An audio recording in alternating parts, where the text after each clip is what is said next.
Welcome back to New Shape Forum 2021, and a special welcome to you, Mr. Martin Rees.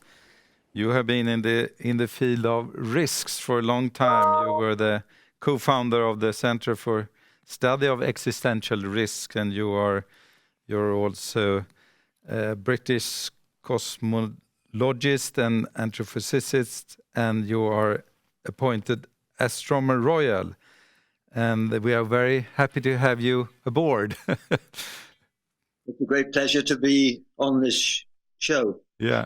May I ask you, I mean, mankind have been for a long time, or not so long time, but relatively on Earth, and we are living longer, we are more spread out, we are more people.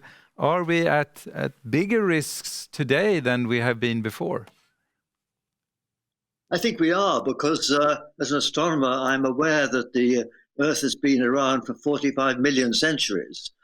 But this century is the first when one species, the human species, can really determine the planet's future. And that's because there are more of us. There are 7.8 billion people on the world today, twice what there were 50 years ago. And we're all more empowered by technology.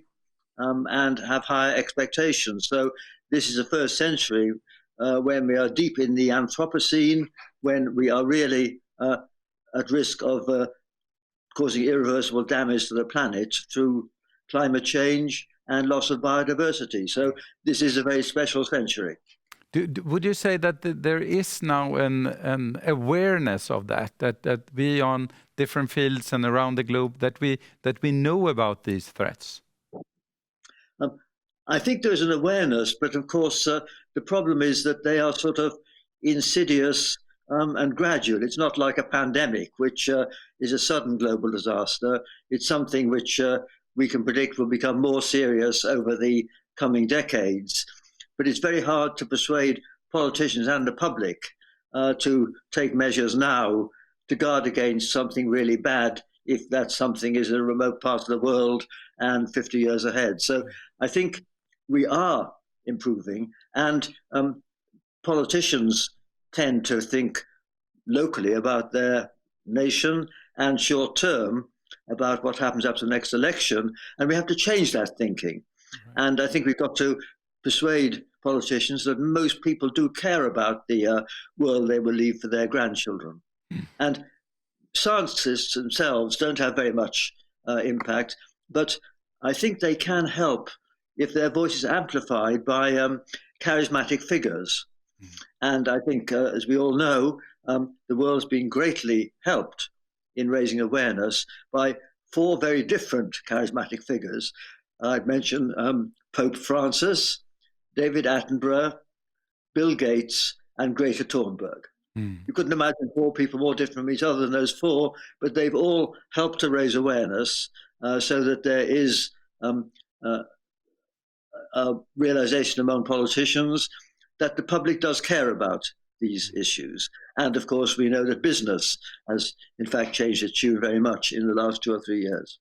I think another person, Mr. Martin Rees, has been also central in giving us this awareness. I mean, politicians are there, at least in many countries, because they are voted to be there.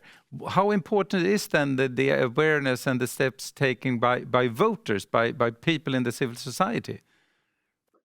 Well, of course, Jean-Claude Juncker, the former head of the European Union, famously said, the politicians, we know what we ought to be doing, but we don't know how to get re-elected when we've done it.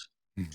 And it is true, of course, that some of the measures that we have to take, particularly to cut carbon dioxide emissions, may have extra cost in the short run. And it is therefore a big ask to persuade politicians to do this. So I think politicians are aware of this, and voters are aware. But the question is, if voters are under pressure, will they, when they come to vote, support politicians who take this long-term view? We have just talked about the complexity of risks and how they connect.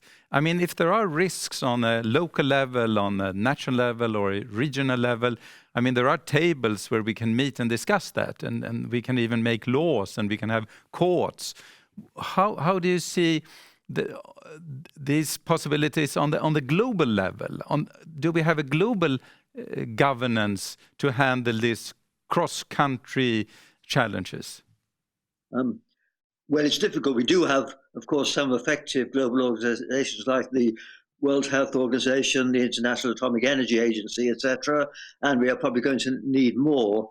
But there is a big problem in the case of climate in particular, because it's got to be solved by the world collectively. If I take my country, Great Britain, we produce only about 1% of the world's emissions. And so if we achieve net zero by 2050, that'll be a challenge we'll have met, but it will make minimal difference to the world unless other countries do the same thing. So it's a unique challenge because the carbon dioxide and the climate are affected globally. It's far harder even than dealing with biodiversity, because there it may be something that crosses national boundaries, but not regional boundaries. And so you can deal with the rainforest in some countries without all the world being involved, but you can't deal with climate change unless all the countries, especially the big players like the US and China, play it. I know that Brits are not so fond of giving up sovereignty, but do you think that Brits can also be part of a global system where actually you give up some sovereignty for decisions that deals with specifically global catastrophic risks? I would hope so, but wearing my British Parliament hat, one point I would like to make is that what really matters, even more than what China and the US do, is what happens in the developing world, because India and Sub-Saharan Africa now produce very little CO2, only about 1 or 1.5 tons per person per year, whereas we produce 10. But of course, we all hope that those countries will develop, and they will need more energy to develop. They need grids and all that.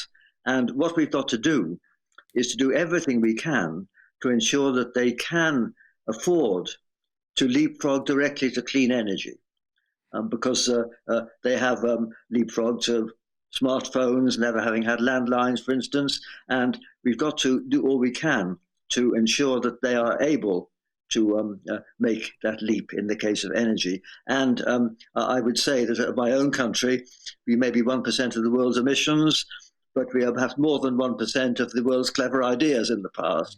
And so I urge that we in Britain, and the same would apply to your country and most of Europe and North America, we should really prioritize research and development into more efficient and cheaper clean energy generation, and to the things that go with it, smart grids, storage, etc.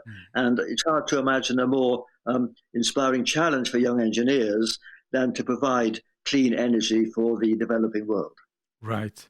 We have talked about global catastrophic risk like climate, like biological collapse, weapons of mass destructions, maybe AI or other techniques, but you will also introduce unknown risks. What can you tell us about unknown risk, Mr. Rees? Well, I suppose by definition, nothing really, except that there's a good maxim by Nate Silver saying the unfamiliar is not the same as the improbable. So some new kind of threat may emerge that is not on our radar at the moment. But I think there are two classes of global threats we worry about. One is the consequence of our collective actions, and climate and biodiversity are the two there. But also there are other concerns which stem from the misuse of ever more powerful technology. I mean, one thing which worries me is that cyber attacks can be carried out just by a few people, and they can knock out the electricity grid over a whole region. causing massive disruption and knocking out the internet, for instance. And think how much worse the pandemic would have been if we'd not only been in lockdown, but if we'd lost the internet. So we are very vulnerable to technology, and we're very interconnected. We depend on global networks and long supply chains and all these things. And I think we've got to make such things more resilient and make sure that we absolutely minimize the risks of these global networks on which we all depend breaking down. And do you see these risks that they are here in a short period, or is that longer in a long range that we have to prepare for that? Well, I mean, some are going, but I think some are immediate. I think we know that natural pandemics could strike again, something even more severe than COVID-19, with a higher fatality rate. So we've learned a lesson that we should be more prepared for pandemics of all kinds. We were not prepared for any pandemic other than influenza in most countries. So that's one thing we must do. And also, I think we've got to make sure that we minimize the risk of breakdown of these global networks, and also that they can be sabotaged by bad actors, as it were, by cyber attacks or bioengineered viruses. And I do think this is going to be a real challenge to the world, and it's going to increase attention between three things we want to preserve: freedom, privacy, and security. If you want to ensure that some lone wolf somewhere in the world can't produce something that cascades globally, then we're going to have to give up on one of those three.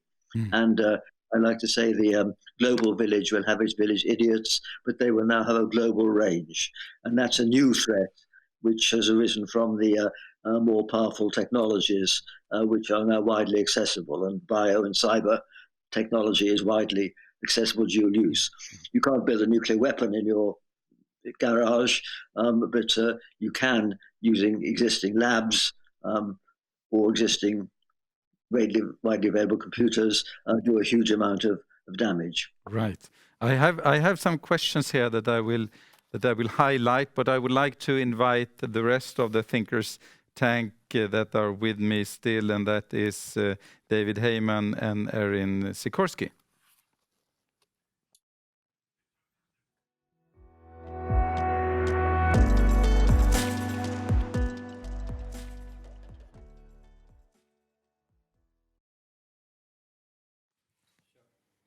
Erin and David, do you have any comments on what you have heard from Mr. Rees? Erin. No, thank you so much. It's really been an honor to listen to you. I think, you know, your points around unknown risk and the risks that we can have troublemakers with a global reach now is so important as we think about how all of these issues intersect. And going back to the initial panel where we discussed ways to build new institutions to tackle these risks, I think bringing in this idea of unknown risk is critical as well. And the last point you mentioned, I'll highlight too, because I think it's a key challenge to us and to this forum is, you know, we weren't prepared for the pandemic, as you mentioned, but yet the pandemic was something that was warned about repeatedly. And similarly with climate change and climate security, we are warning about these risks repeatedly. The UN, NATO here in the US, we have leaders talking about them frequently. But yet I worry that we won't actually be prepared as they continue to unfold. So how do we fill that gap, right, between knowing and then actually being prepared, and hopefully we can discuss that more over the next few days. Right. And that leads us to the question to the whole panel.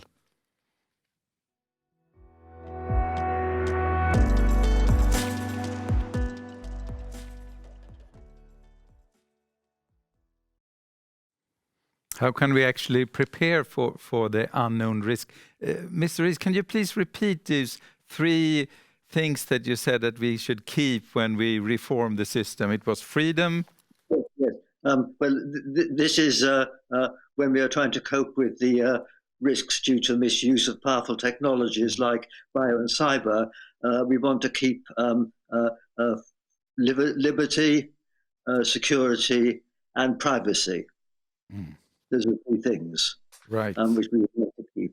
And frankly, I don't think we can keep them all. And the Chinese may give up privacy, whereas we may be less willing to do that. So we're going to make the tension balance differently. But I do think that that's a worry we have for these risks. But of course, the other risks I talked about, like climate and bio, the problem is they're insidious, and it's hard to get people to act. It's like the frog in the boiling pot of water that doesn't realize it's got a problem until it gets too hot to escape. We get risks globally being in that situation. And there again, we've got to get politicians to think long term. And for that to happen, the public has to think long term and be warned by charismatic individuals that they shouldn't leave a depleted world for their grandchildren who'll be alive in the 22nd century. We've got to make people apply a smaller discount to the future than most politicians and most business people do in their ordinary lives. David Heyman, how can we best prepare for unknown risks? You know, as Martin was speaking, I thought of the gain of function research that was done recently on the influenza virus. This was research which made this virus more transmissible to humans and among humans.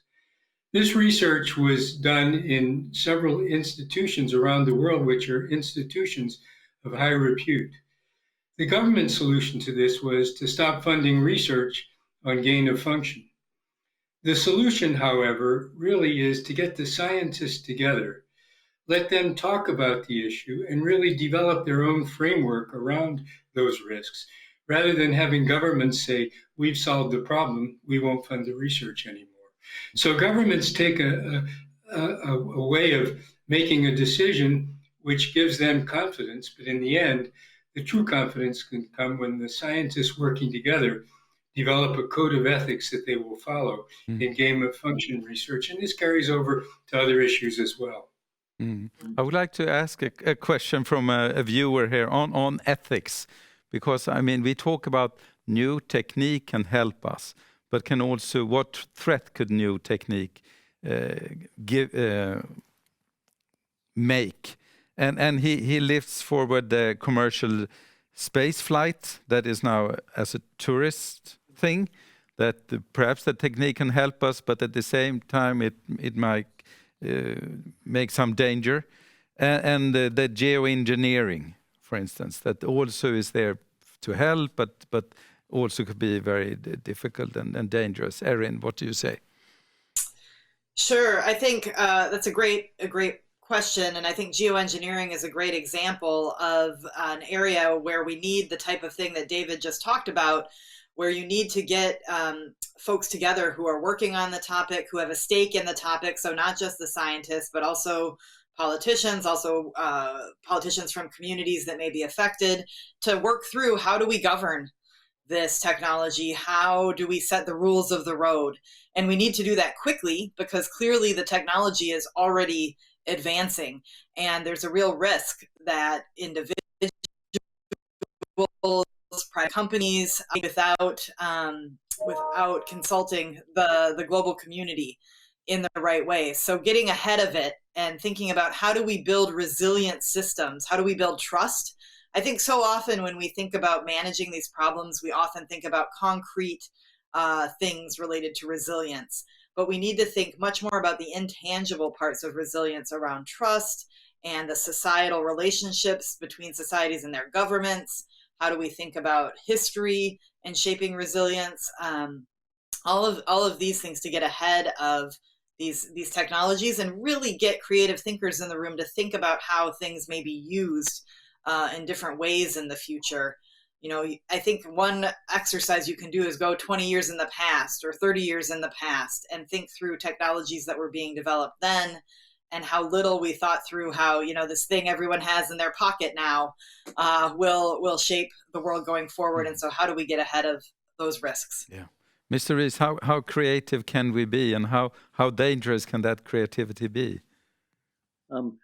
Well, I think all powerful technologies have an upside and risks, and the stakes are getting higher now because we are more empowered by them. As regards gain of function experiments and similar things, it's far better, as has been said, if the scientific community globally can agree on regulations. And of course, the examples go back to Asilomar in the 1970s. But I think that's not enough, because these techniques are so powerful that one rogue actor is too many. And even if we have regulations which are agreed internationally for gene modification and gain of function, etc., enforcing them globally is, in my view, going to be as hopeless as enforcing the drug laws globally or the tax laws globally. It's not like enforcing nuclear weapon treaties, where any violation involves something large and conspicuous, which you can monitor and verify. It involves just a few people somewhere in the world misusing widely known technology. And that's what makes me pessimistic. We should try, but I do think, I say, it's going to be as hopeless as dealing with the drug laws. Another question from one of our friends is about cost benefit, because there are some risks, some are tremendous, and he takes an example, the Yellowstone supervolcano, that might have an eruption that will be very dangerous, but the costs to do anything about that are tremendous. How can we balance on the cost benefit, or with the cost benefit analyze? Yes. Well, you've got to have an estimate of the likelihood, the probability per year, and for volcanic eruptions and asteroid impacts, the probability per year is low, and of course that probability is not increasing year by year because they're natural phenomena, whereas the other things we mentioned are increasing year by year. But I think it's really just like what insurance premium are you prepared to pay? And we do decide that some things are not feasible to insure against. We just hope for the best, whereas others are. And of course, these mega natural catastrophes like supervolcanoes and asteroid impacts are things that we can't really insure against in a realistic way. Finally, a question to you, Mr. Heyman. How do you balance on being on the urgency and not at the same time being a doomist? It's very difficult. You have to just be optimistic as you move forward. And as Martin said earlier, we need to use our own human innovation to figure out ways that we can deal with these events moving forward. We've learned a lot from the COVID pandemic. We've learned a lot from other things moving forward about what our populations will tolerate, what they won't tolerate, and also about how important innovation is, for example, in the new vaccines we have for COVID-19. So we need to continue innovation, and we need to make sure that our societies permit that, rather than try to lead us in a way that they feel is right, at least the government feels is right, without having tested it previously. So innovation, monitoring what we do, and testing and making adjustments, very important moving forward. Plus the fact that we need to make sure that all our populations are healthy, because it's the unhealthy who have suffered from the COVID-19 pandemic in many instances, because they've been overweight or they've had preventable comorbidities that we must do a better job of preventing in the future. Martin Rees, are we going to make this? Are we going to handle this risks? Well, I mean, we should try to be optimistic, but we should prioritize efforts to reduce the likelihood of these risks. And clearly we can. One lesson we've learned from the pandemic is that we could have been more prepared. In most countries, certainly mine, we were prepared for an influenza pandemic, but not for a pandemic that needed lots of protective clothing and where it wasn't clear how quickly you could get a vaccine, etc. And in retrospect, given the consequences globally of the COVID-19 pandemic, it would have been worth spending probably $500 billion on preparations, because the cost is estimated worldwide as $20 or $30 trillion. And no one could have said that a coronavirus pandemic was very unlikely, given that we had MERS and SARS. So that's an example where a realistic estimate of the probability should have led all countries to feel that it was worth preparing to a greater extent than they did. Mm. One thing that could help us preparing is perhaps a risk index. That is what we're going to talk about next. But first, thank you very much, Martin, David, and Erin, for being with us today.